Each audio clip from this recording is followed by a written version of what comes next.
Welcome to the John Howard Yoder Dialogues. My name is Scott Appleby. I'm the director of the Joan B. Kroc Institute for International Peace Studies. Welcome. We're glad you're here. John Howard Yoder was one of the most insightful and effective proponents of Christian nonviolence, a view that has been underrepresented in the academy and in public discussion in general. While serving on the theology faculty at Notre Dame, Yoder devoted much of his time and considerable intellectual energy to the Kroc Institute, where he was a founding fellow. In addition to initiating courses on war, law, and ethics and nonviolence, which were central components of our peace studies curriculum and still are, Professor Courtwright is here, who teaches a course today on nonviolence. He also began an ongoing dialogue with faculty in military science that continues to this day, and again, David Courtwright has picked up that legacy in our dialogues with ROTC officers and others. Yoder's thoughtful engagement with diverse faculty and students on issues of peace and nonviolence was a model worth emulating. Therefore, upon receiving a generous gift from Anne Marie Yoder, who's also with us today, widow of John Howard, the Kroc Institute established an endowment fund named the John Howard Yoder Dialogues on Nonviolence, Religion, and Peace. I don't think I always do this, but I'm going to ask Mrs. Yoder to stand and accept our thanks, if you would.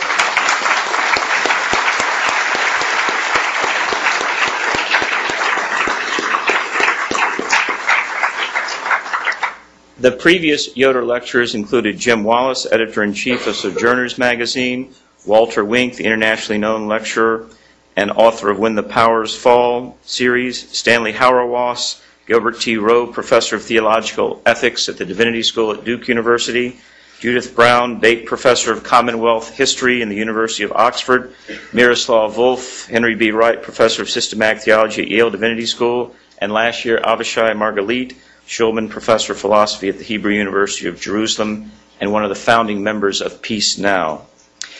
As those of you who are veterans of this event know, we begin with a lecture, which will begin in just a moment, that our guest today, Professor Sharp, will give, and then we will have some questions, a few questions after the lecture, and we would privilege those of you who will not be able to attend the dialogue. If you have questions and you can't be at the dialogue, you'll have a chance to ask your questions of Professor Sharp at that point. After that, around 12:15 or so, there's a buffet lunch in the Great Hall that you're all welcome to participate in, and then we'll move into C103, the room right across the way, for a dialogue with Gene Sharp, following on his remarks and other topics related to peace and nonviolence. Gene Sharp, the Yoder lecturer this year, is senior scholar at the Albert Einstein Institute in Boston, which he founded in 1983 to promote research, policy studies, and education on the strategic uses of nonviolent struggle in the face of dictatorship, war, genocide, and oppression. He held research appointments in Harvard University's Center for International Affairs for nearly 30 years and is professor emeritus of political science at the University of Massachusetts, Dartmouth. Professor Sharp earned his bachelor's and master's degrees from Ohio State University, we'll overlook that, and a doctorate in political theory from Oxford University. Sharp maintains that the major unsolved political problems of our time, dictatorship, genocide, war, social oppression, and popular powerlessness, can only be remedied if people rethink politics in order to develop fresh strategies and programs. He is convinced that pragmatic, strategically planned, nonviolent struggle can be made highly effective as a means of lifting oppression. You might call his approach winning through nonviolence. Here's a quote from Professor Sharp. When people refuse their cooperation, withhold their help, and persist in their disobedience and defiance, they are denying their opponent the basic human assistance and cooperation which any government or hierarchical system requires. If they do this in sufficient numbers for long enough, that government or hierarchical system will no longer have power. This is the basic political assumption of nonviolent action. That's from The Politics of Nonviolent Action, Part 1, Power and Struggle. Dr. Sharp is the author of several books on nonviolent struggle. I can't mention them all here.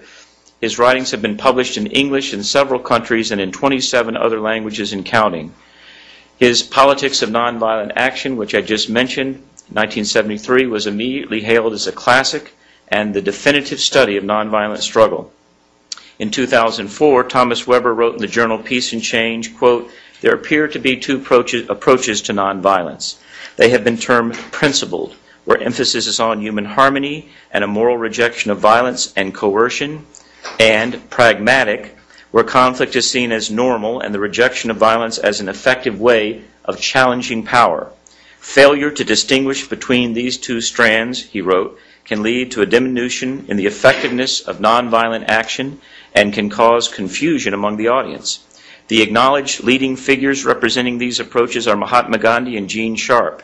Sharp was once an idealistic seeker after Gandhi, yet his later work is characterized by hard-bitten realism. He now champions a technique approach to nonviolent action, arguing that it should be used for pragmatic rather than religious or ethical reasons. Depending on how one looks at it, Sharp either has gone beyond Gandhi, making nonviolence a more practically available method of struggle, or has ditched the elements of Gandhi's philosophy in action in a way that diminishes nonviolence. Perhaps rather than debating the merits of each approach, they can be seen as indicating alternative paths to the traveler who does not want to use violence." That's a quote from Professor Weber, and I mention it. I don't know whether this is throwing down the gauntlet or helping further to clarify the profile, but I'll leave that to you. It's not often that we have someone on campus whose one of early books, the preface, the introduction, was written by Albert Einstein, but that's one of the many distinctions of Professor Sharp, and I'm delighted to welcome him, and I ask you to join me in welcoming him as he speaks today on Principled Nonviolence, Options for Action.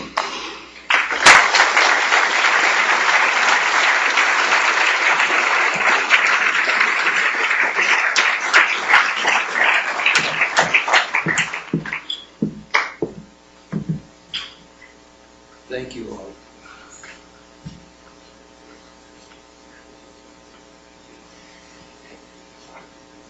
It's good to be here. Individuals who believe in principled, that is moral or religious nonviolence, often face the problem of how to practice such a belief. Should that belief be simply a personal creed affecting only individual behavior? Or should that principle permit believers, or even oblige them, to participate actively in society and politics in attempts to decrease violence, especially when the violence is extreme? How believers in principled nonviolence choose to act may vary, as there may be more than one course of action that is compatible with their beliefs, as well as actions involving or using violence. These alternative courses of action may take different forms and have different consequences. All possible courses of action may not be equally desirable. Therefore, it's important to consider some issues involved in that selection of the form of action and in evaluating possible consequences. Some believers in principled nonviolence assume that the sole important issue is whether their personal actions are harmonious with the principle, or instead violated. Do they use violence or not? It can be argued that there are times and conditions when exclusive concentration on one's own behavior and perhaps the development of one's spirituality, doing no harm to others, is an adequate application of principled nonviolence. Yet the argument may still continue. Human beings obviously do not live in a perfect world, or a world based on principled nonviolence, but instead they live in a world of much violence. When grave conflicts bring suffering, danger, or death to others, does not the believer in principled nonviolence have a responsibility to act effectively? How are believers in principled nonviolence to act in such a world. In such cases, it is clear the answer to the question of how best to practice a belief in principled nonviolence ought not to be determined solely by assessment of the relationship between the individual and the principle.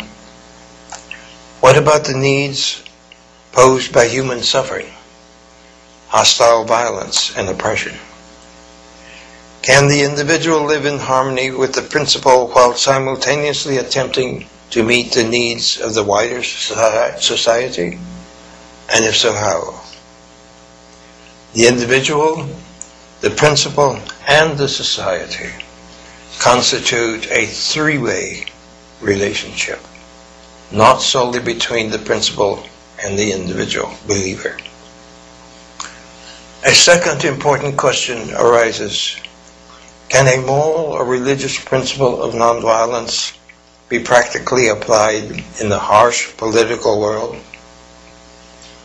Or must the principle be violated or compromised in acute situations because actions in harmony with the principle are believed to be irrelevant or too weak to be effective? Do not the believers have a responsibility to attempt to oppose and remove social and political wrongs imposed by hostile violence? Is not submission to violence in the form of oppression and tyranny morally unacceptable? Does not a belief in principled nonviolence require one to confront and attempt to remove such oppression and tyranny? Not blindly, but with good judgment, skill, and effectiveness. As many have demonstrated, and some have learned, pleading, talking, and negotiating do not remove such expressions of hostile violence. How then are believers to act? The basic issue becomes, at least in part, how believers in principled nonviolence can move towards correcting those experiences, those expressions of violence without themselves participating in violence. Can the belief in principled nonviolence be applied in the face of hostile violence in sufficiently powerful ways as to be at least equally as effective as violence in the same conflict? Applying principled nonviolence in the wider society is often very difficult, particularly in acute conflicts. It has often been assumed that the world, in quotation marks, necessarily operates by different means than are appropriate for individuals, especially those individuals who believe in principled nonviolence. Those means, it is thought, must be evaluated by different standards than those appropriate for individuals. Consequently, it is thought by some, the best that the believer in principled nonviolence can do is to refuse to participate in the violence or perhaps protest against it. In an acute conflict with violent opponents, such as foreign invasions, occupations, dictatorships, and extreme oppression, it has been often assumed that it is necessary to apply strong violence if the perpetrators of hostile violence are not to be given free rein. Strictly nonviolent behavior, it seems to most people unrealistic in such situations. Failure to wage violence has been seen to be an abdication of responsibility to the whole society. This counter-violence clearly violates the avowed principle of nonviolence. Yet in the absence of effective alternative means of struggle, resort to resistance violence has appeared to be almost inevitable. Simple rejection by believers in principled nonviolence of the use of violence also has its problems. It can be argued that people who passively submit to the hostile violence of others are themselves violating their own principles, albeit in different ways than those who use violence. By submitting instead of opposing violence, they passively help the hostile violence to succeed. Believers in principled nonviolence who have tried to live in this world and to be responsible to their energy to the Kroc Institute, where he was a founding fellow.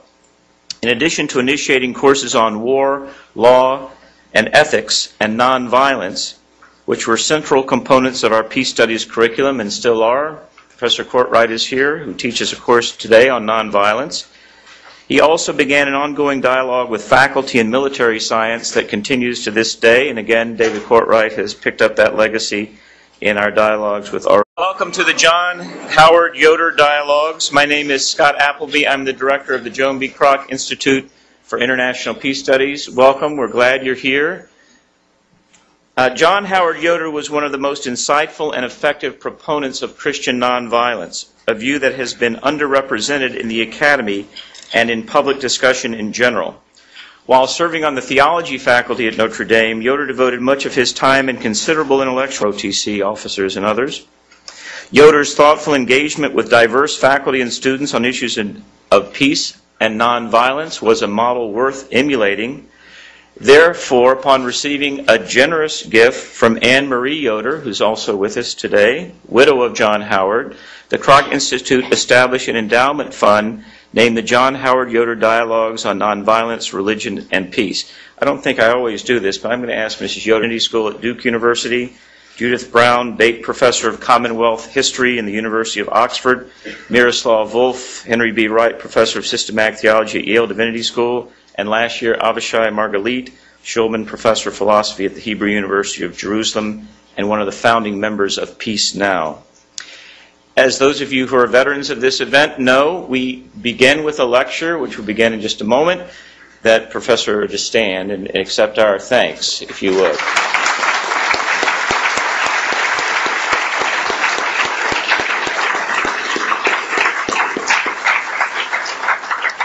The previous Yoder lecturers included Jim Wallace, editor-in-chief of Sojourners magazine, Walter Wink, the internationally known lecturer and author of When the Powers Fall series, Stanley Hauerwas, Gilbert T. Rowe, professor of theological ethics at the Divinity